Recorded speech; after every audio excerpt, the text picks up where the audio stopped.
All right, hello everybody. Welcome to another math teaching video. I can't talk. Welcome to another math teaching video with Mr. Scrano. It's been a little while. Today's video, we're going to talk about curve sketching. It's awesome. All right, so curve sketching part 2.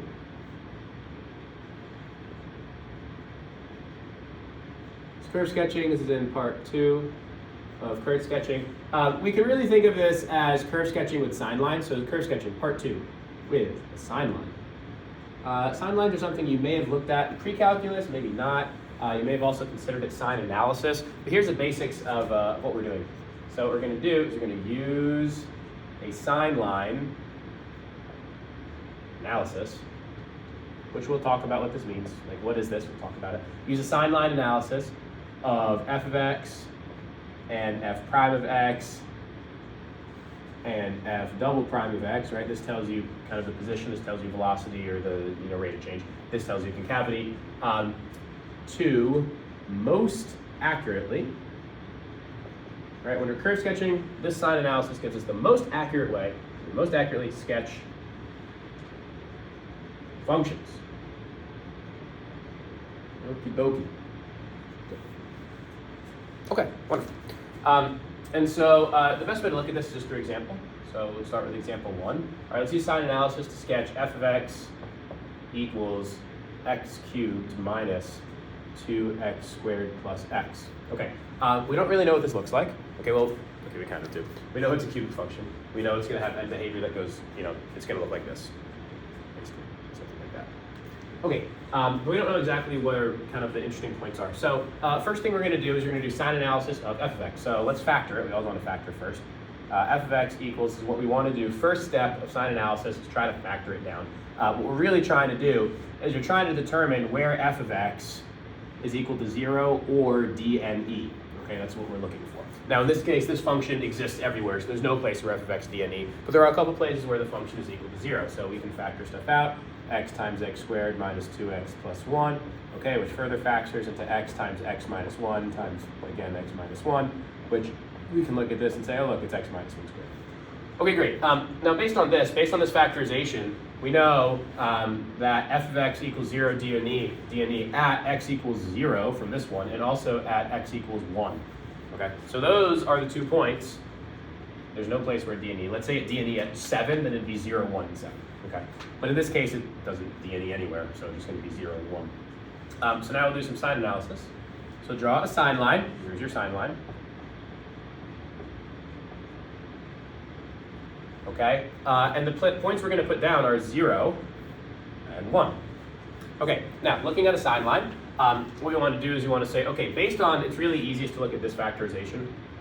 Okay, pick some number and plug it in over here. So pick a number greater than 1. Let's say a billion. A billion is positive. A billion minus 1 is still positive. So you have a positive number times a positive number squared is all going to be positive. So this whole thing is positive. Okay, now a number between 0 and 1. Let's pick 0.5. 0.5 minus 1 is negative 0.5. Negative 0.5 squared is a positive, so this becomes a positive. Times a negative number, that's 1. Oh yeah, times a positive number here. So okay, let's try that again. 0.5, we'll start with this. 0.5 minus 1 is negative 0.5. Squared is a positive number. So this right here, this would be positive, times positive 0.5, this number I'm choosing, so it's positive. Awesome.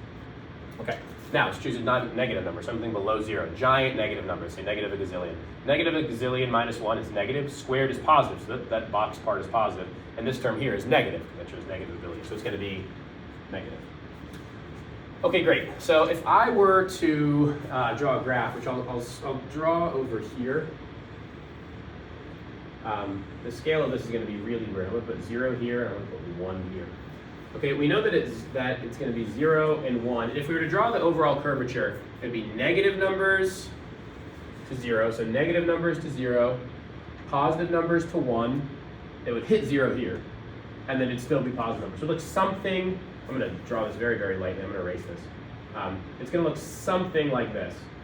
Okay, that's like what we would think it would look like. But we don't know exactly what it looks like, and that's what we're going to do with the sign analysis of the first and the second derivative. We're going to be exact about where the concavity changes. We're going to be, and actually, you know what? I'll explain that here. So we have this general function, but we don't know much about like, okay, there's going to be some top point here. We don't know where it is. That's analysis of the first derivative. Right? We also have some point here where the concavity switches from negative concavity to positive concavity, but we don't know where that value is. So that's why we analyze the first and second derivative, is to determine things like where does it start going from increasing to decreasing or decreasing to increasing? Where does the concavity switch? Okay, so that's what we'll be looking at the rest of this video. Okay, so we've done analysis of the original function, figured out where it's going to be positive, where it's going to be negative, right? It's going to be negative, positive, and then positive. Now let's look at f prime of x. So we're going to do this exact work, but for the derivative. And instead of telling us if the values are negative and positive, it'll tell us if the derivatives, right, first derivative, it'll tell us if the derivatives, the instantaneous rate of changes, the slopes and tangent lines, if those are positive or negative. So f prime of x equals, the derivative here is 3x squared minus 4x plus 1, which you can factor down to 3x minus 1 and x minus 1, okay? And then that's it. So what we're trying to find out, again, is where is f of x equal to 0 or d and e? All right, well this function, or sorry, where's f prime of x? F prime of x, d and e, nowhere, right? It's a function everywhere. But where is it equal to 0? Well, it's equal to 0 at 1/3, based on this, right? At 1/3 and at 1, okay? I'll write x equals, make it uniform. X equals 1/3 and x equals 1. Okay, so now this gives us 2 points to put on our sine line. Okay, 1/3 and 1, so 1/3 goes down here, 1 will go here. Okay, now let's look at this and determine, based on this factorization, it's just easiest to look at the factorization. If we plug in some number greater than 1, it's going to be positive or negative. Let's plug in a billion. 3 times a billion minus 1 is positive, a billion minus 1 is positive, so everything over here is going to be positive. The number between 1/3 and 1, well, 2/3. Well, let's use 0.99999, that's an easy one. 0.99999 times 3 is close-ish to 3, minus 1 is going to be positive. So that's positive, this term's positive. 0.99999 minus 1 is negative, so a positive times a negative is a negative. Now over here, number less than 1/3, let's use negative, let's use 0, actually it's an easy one. Use 0, so 0 here is going to be negative, 0 here is going to be negative, so it's going to be positive. Okay, so this is interesting. This tells us a couple things. This tells us that at 1/3, here, the curvature switches. It goes from going up, positive derivatives, to negative derivatives at 1/3. And then it's, so here. So here, this is the point where the derivative is 0. At 1/3, the derivative is 0, right? It tells us this because the derivative is 0 when you plug in 1/3 here, it's going to be 0. Okay? And then now we have this. Then we know it's all negative derivatives, okay, until you hit 1, and then it's going to be all positive derivatives, like this. Now, here's our question. We have a couple questions here. One, we don't know where the point of inflection is, so there's something in here. There's going to be some point of inflection where it goes from concave down to concave up. We don't know where. We're going to look at second derivative to analyze that. The other thing we don't know is where is this point exactly? Well, how would you do that? Well, that's pretty easy. All you do is say, all right, well, where does that point actually exist on the graph? Like, how far up is it? Let's do f of 1/3, right? Plug it into the original function. Plug it back into here, you get 1/3 cubed minus 2 times 1/3 squared plus 1/3. That ends up equaling, if you do the algebra, 4/27. Kind of a weird number. So you can just write that up, though, 4/27. Okay, cool. Great, that's how high up it goes. Okay. Now we've done analysis of the original and the first derivative, and what happens if we do this one? If we do we can just plug it in for fun if we want. What's f of 1? Well, f of 1 we already know is 0, right? That was a given, right? F of 1 is 0. Here, if you plug in a 1, you get 1 minus 2 plus 1 is 0. We already knew that from looking at our first derivative, or from looking at the original function. Okay, so that's original function and first derivative. Next, what we're going to do is second derivative. Okay. Let's look at f double prime of x. And it's the exact same work. Okay, I'd write this below, right? But I just don't have more board space. F double prime of x equals 6x minus 4. Okay, now what we're trying to do is we're trying to determine when is f double prime of x equal to 0 or d and e. In this case, there's no place for this d and e, but where is it equal to 0? Oh, well, that's pretty simple. It's at x equals, well, add 4 divided by 6, right? Set it equal to 0. Add 4 divided by 6 at 2/3. That's where this thing's equal to 0, okay? That's awesome, okay? And so now we can draw a sine line with one value in there, a single value in there, the value being 2/3. We could say, okay, plug in a huge number back into f double prime of x, right, to figure out, because this tells us the concavity. We're trying to figure out when is it concave up or concave down. These places are where it could switch concavity, when f double prime of x is 0 or d. So plug in a huge number, plug in gazillion. Gazillion times 6 is ginormous, minus 4 is ginormous. Now on this left side, plug in, I don't know, 0. 0 times 6 is 0, minus 4 is negative. Okay. So what we have is we have concave down from negative infinity to 2/3. Okay, so up until here, 2/3, all of this is going to be, I'm going to use different colors here, but all of this is going to be concave down. This whole thing is concave down, okay? And then, I'll use another color, everything from 2/3 to infinity is concave up.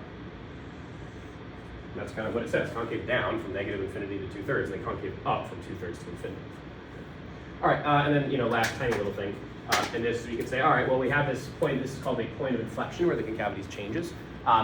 What's the y value? Right? What is it? Well, all we have to do is the same thing. We're going to just say, oh, so what's the y value here? Well, f of 2/3 is plugging it back into the original. 2/3 cubed minus 2 times 2/3 squared plus 2/3. If you do a lot of algebra, you get this is 2/27. Nothing too crazy about this.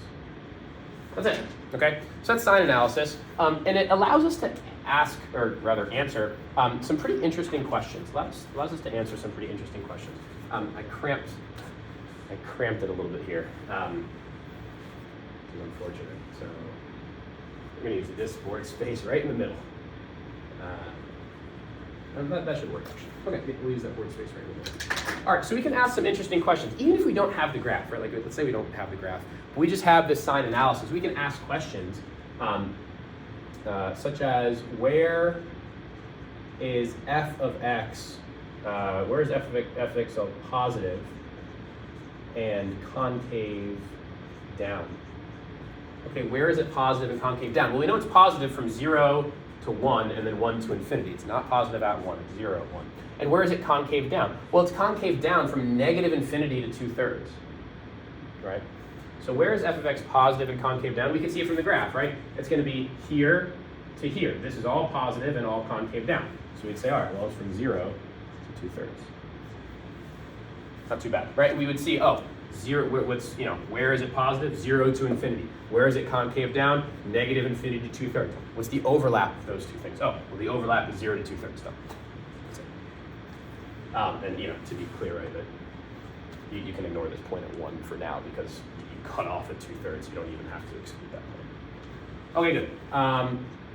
Next one we could say, where is f of x increasing and concave, and where does it have positive? We could frame these a few ways. Where does it have positive concavity?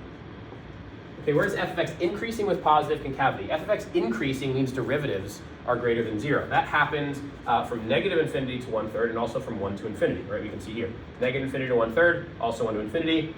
F of x is increasing because the derivative is positive, okay? And where does it have positive concavity? Well, it happens from 2/3 to infinity. So what's the intersection of these two things? Well, 2/3 is like here on this graph, right? Like 1/3 to 1. So negative infinity to 1/3, none of that's included here. 2/3 starts here, so it's really just going to be 1 to infinity. Hopefully that makes sense. And if you look back at your graph, where is it increasing in positive concavity? Yeah, this region only is it increasing in positive concavity. Final question you can ask a bunch of these. These are really easy multiple choice questions a lot of the times. Where is f of x decreasing and concave down? Okay. We can see graphically where is it decreasing and concave down. Well, that's only this region, right? 1/3 to 2/3. Let's see if we could line that up with what we see from the sign analysis. F of x decreasing is when the first derivative is negative. That's 1/3 to 1. Okay, so this region 1/3 to 1. Where is concave down happening? Negative infinity to 2/3. Okay, so if you were to place kind of 2/3 here, right? All of this region is where it's concave down. So, and then therefore this region is where it's both concave down and also negative slope, so f of x decreasing. So it's going to be 1/3 to 2/3. Okay. So this is curve sketching. This is about as complex as it gets. And I will see you in class, and we'll talk through this. Thank you.